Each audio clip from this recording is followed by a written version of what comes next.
Okay, వస్తాను, మళ్ళీ వస్తాను ఒకసారి. అజయ్ కుమార్ సజ్జా గారు, తర్వాత మనకు నాగమల్లేశ్వర గారు,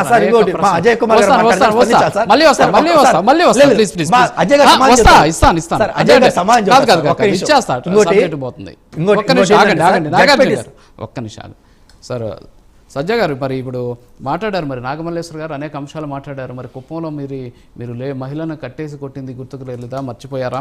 సో గతంలో ఏ విధంగా దళితుల గురించి మాట్లాడారు, దళితులుగా పుట్టాలని ఎవరన్నా కోరుకుంటారా? సో రకరకాలైనటువంటి అంశాలు మాట్లాడారు. కొన్ని నేను నోట్ చేసుకున్నా, మీరు నోట్ చేసుకుంటే ఆన్సర్ ఇవ్వండి ప్లీజ్. ఇక్కడ రాజుగారు ఇప్పుడు కూడా వీళ్ళు ఒకటే మాట మాట్లాడతారు. చంద్రబాబు నాయుడు గారు ఒక మీటింగ్లో దళితులుగా ఎవరన్నా పుట్టాలని కోరుకుంటారా అని మాట్లాడాడు అని చెప్పేసి, సార్ మీటింగ్ మొత్తం విన్నవాడికి దాని సారాంశం ఏంటో అర్థం అవుతుంది. ఏదో గొడ్డగాల్చి ముఖం మీద వెయ్యాలి కదా అని, ఏదో ఒక గొర్రె మాట్లాడింది కదా అని మిగతా 100 గొర్రెలు అదే దారిలో వెళ్ళిపోతాయి చూసారా, వైసీపీ తీరు అలా ఉంటది. సో నాగమల్లేశ్వరి గారికి ఇటువంటి వాళ్ళకి ఎన్నిసార్లు చెప్పినా అది అర్థం కాదు. ఎందుకంటే జగన్ ఒక ట్రాన్స్ లో ఉంటాడు కాబట్టి వీళ్ళు అదే ట్రాన్స్ లో ఉంటాడు. నెక్స్ట్ కుప్పంలో జరిగిన ఇన్సిడెంట్ కూడా చంద్రబాబు నాయుడు గారు స్పందించారు, సీరియస్ తీసుకున్నారు, వెంటనే అతను అరెస్ట్ చేశారు. ఆయన వచ్చి కుప్పంలో చంద్రబాబు గారి ఇంట్లోనో లేకుంటే అక్కడ నాయకుల ఇంట్లోనో దాక్కుంటే వచ్చి పోలీసులు అరెస్ట్ చేయలేదండి వాళ్ళ మీద. బట్ నిన్న దాడి చేసిన వ్యక్తి ఎక్కడ ఉన్నాడండి? మాజీ ఎమ్మెల్యే గారి ఇంట్లో ఉన్నారు. ఇంట్లో ఆశ్రయం ఎందుకు ఇచ్చారండి? దానికి సమాధానం నాగమల్లేశ్వరరావు గారు చెప్పాలి.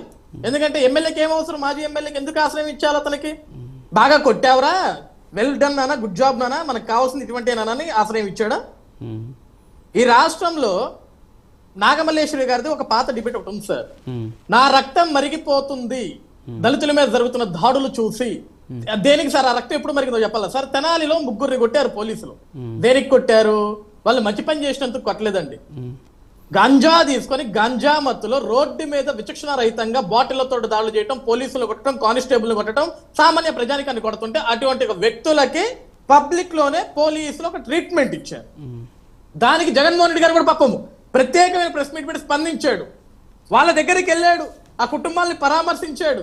మరి నిన్న జరిగిన దాడి గురించి కనీసం ఒక ట్వీట్ లేదు, ఒక మాట లేదు, ఒక స్పందన లేదు. అంటే అక్కడ కూడా ఉంది దళితులే.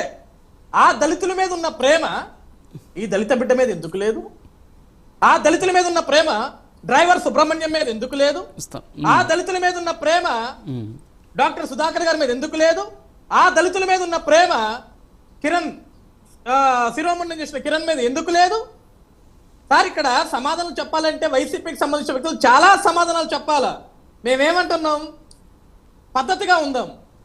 ఈరోజు అతను సెల్ఫీ వీడియో రిలీజ్ చేసుకున్నాడు. నేనంతా బానే ఉన్నానమ్మా, అంత హ్యాపీ అమ్మా, ఆల్ ఈజ్ వెల్ అమ్మ, అంతా బానే ఉందమ్మా అని. ఓకే, అతనికి ఏం చెప్పారో, అతన్ని ఏం బెదిరించారో, అతన్ని ఏం చేశారో వాళ్ళకే తెలియాలి. అతను ఒక సెల్ఫీ వీడియో పెట్టుకున్నాడు. ఇప్పుడు అతను సెల్ఫీ వీడియో పెట్టుకున్నాడు కదా అని చెప్పేసి కొట్టిన వాడిని, అరెస్ట్ చేసిన వాడిని బయటకు వదిలేయమంటారు? మరి ఇక్కడతో వదిలేసేయండి అంటే పోలీసులు ఏం చేయాలి, అధికారులు ఏం చేయాలో కూడా అతనే చెప్పేసాడు. ఇక్కడ వదిలేసేయండి, మేమే ఫ్రెండ్లీగా కొట్టుకున్నాం, దెబ్బలు తిన్నాం, వీడియోలు పంపించుకున్నాం. మా నాన్నగారికి పాప ఏమీ తెలియకుండా వీళ్ళు స్టేషన్లో కంప్లైంట్ చేసాడు. ఇదంతా తెలియక మధ్యలో పాప వాళ్ళ నాన్న పిచ్చోడు, కొడుకు ప్రాణాలు పోతాయని భయంతో స్టేషన్కి వెళ్ళి కంప్లైంట్ చేసిన వాళ్ళ ఆయన పిచ్చోడు పాపం. మరి కేసు ఎందుకు పెట్టాడు ఆయన? వీడియోలు ఎందుకు అప్లోడ్ చేసుకున్నారు? వీడియోలు ఎందుకు షేర్లు చేసుకున్నారు మీరంతా? ఇది ఎంత పైశాచికత్వం అంటే, ఈరోజు సోదరి నాగమల్లేశ్వరి గారు, అమ్మ మీరు జగన్మోహన్ రెడ్డి అంటే ప్రేమ ఉండుండొచ్చు మీకు, మీ పార్టీ అంటే ప్రేమ ఉండుండొచ్చు మీకు, కానీ ఒక మనిషిని పాశవికంగా కొట్టి హింసించి ఆ వీడియోలు బయట పెట్టినప్పుడు దాన్ని ఖండించాల. గంజా మత్తులో రోడ్డు మీద విచక్షణారహితంగా ప్రజల మీద విరుచుకుపడిన వెధవల గురించి జగన్మోహన్ రెడ్డి స్పందించాడు కదా. Okay sir. మరి నిన్న దెబ్బలు తిన్న వ్యక్తి గురించి ఎందుకు జగన్ స్పందించలేదు? మీ రక్తం ఎందుకు మరగలేదు? ఓకే, తెనాల్లో 3 గంజా వ్యక్తుల గురించి మరిగిన రక్తం ఈ రోజు మరగట్లేదా? చల్లారబడిందా? ఇప్పుడు కూడా మరిగించుకోండి మా రక్తాన్ని. ఓకే సార్, ఓకే, ఒక్క నిమిషం. వివేక్ బాబు గారు రియాక్ట్ అవ్వండి సార్. ఒక నిమిషం ఉండండి సార్. ఇస్తాను మేడం, ఇస్తాను. అది లోపల రక్తం మరగద్దామని ఒక్క నిమిషం వివేక్ బాబు గారు మాట్లాడివ్వండి. కూర్చొని ఆయన రక్తం మరిగినప్పుడు నా రక్తం కూడా మరుగుతుంది. ఒక నిమిషం ఇస్తాను మేడం, టైం ఇస్తాను మీకు. మరుగుతుందంటే చెప్పండి సార్ యాంకర్ గారు, నా రక్తం ఎందుకు మరుగుతుందంటే గత ఎన్నో సంవత్సరాల నుంచి ఈ కులాహంకారంతో ఉన్నటువంటి ఏ వ్యక్తి ఏం చేసినా కూడా నా రక్తం మరుగుతుంది. ఎందుకంటే నేను ఒక దళిత బిడ్డని, ఆ సమాజ వర్గం నుంచి మేము ఎన్నో ఆట్లు పోట్లు భరించుకొని వచ్చాం కాబట్టి నా రక్తం మరుగుతుంది. నేను ఎవరిని డిఫైన్ చేసి మాట్లాడాల్సినటువంటి చేయాల్సినటువంటి అవసరం లేదు. మీరు అర్థం చేసుకోవాల్సినటువంటి విషయం ఏంటంటే, మీ నాయకుడే దళితులుగా ఎవరైనా పుట్టాలి అనుకుంటున్నారా అన్నప్పుడు నా రక్తం మరిగింది. ఇప్పుడు కూడా అదే మాట మాట్లాడతారు. ఇప్పుడు కూడా చెప్తాను, దళిత ద్రోహి ఎవరు అని అంటే చంద్రబాబు నాయుడు గారు అని చెప్తాను. డ్రైవర్ సుబ్రహ్మణ్యం చచ్చిపోయినప్పుడు నీ రక్తం మరిగిందా? ఆన్లైన్ లో దళిత డ్రైవర్ సుబ్రహ్మణ్యం చచ్చిపోయినప్పుడు నీ రక్తం మరిగిందా? డ్రైవర్ సుబ్రహ్మణ్యం డోర్ డెలివరీ చేసినప్పుడు నీ రక్తం మరిగిందా? ఒకటే ప్రశ్న ఒకటే సమాధానం. ఒకటే ప్రశ్న ఒకటే సమాధానం. డ్రైవర్ సుబ్రహ్మణ్యాన్ని చంపేసేప్పుడు డోర్ డెలివరీ జరిగినప్పుడు నీ రక్తం మరిగిందా?